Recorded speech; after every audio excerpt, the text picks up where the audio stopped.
Hi there. In this demonstration, I'm going to show you how to iron a shirt using a Phillips iron. A good quality iron can really make light work of your ironing chores, so look for one with a high steam rate. This helps get nice and deep into the material, which relaxes the fabric and makes it easier to iron. Also look for an anti-scratch sole plate, which gives a smooth gliding action. I also really like having a nice comfortable handle. Okay, let's get started. The first thing we need to do is fill the reservoir with water from the tap. Make sure the steam setting is set to no steam. Then flip open the cover and fill the tank, making sure not to go above the max line.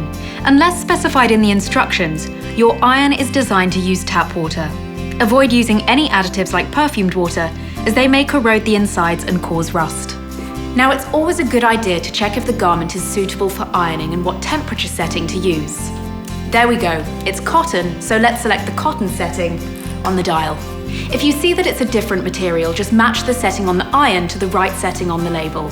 You'll see the ready lamp come on. When it switches off, it means the iron's ready to use.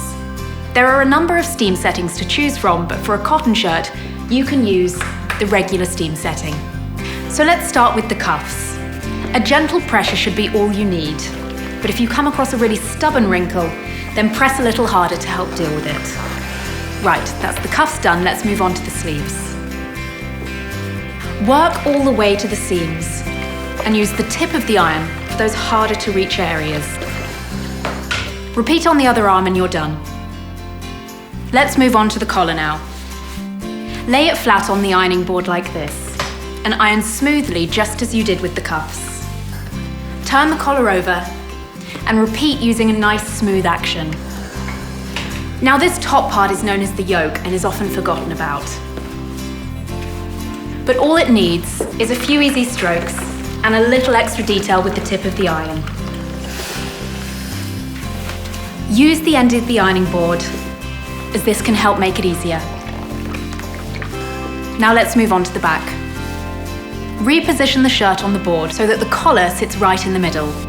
For the toughest creases like this one, you can even use the steam boost, which really helps. Then work your way down with long, smooth sweeps. Always use back and forth strokes. Moving the iron in a circular motion may stretch the fabric and deform your clothes.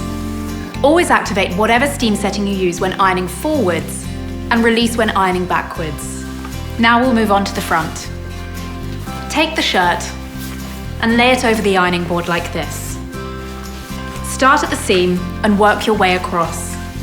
Use the point of the iron to get in between the buttons and repeat on the other side. So there we have it, a perfectly ironed shirt. And did you know you can iron without having to change the temperature settings for different types of garment? Phillips has introduced the revolutionary optimal temp technology that delivers the right combination of steam and temperature whatever you're ironing, which means you can iron easier and faster without the risk of burning. Innovation and you. Phillips.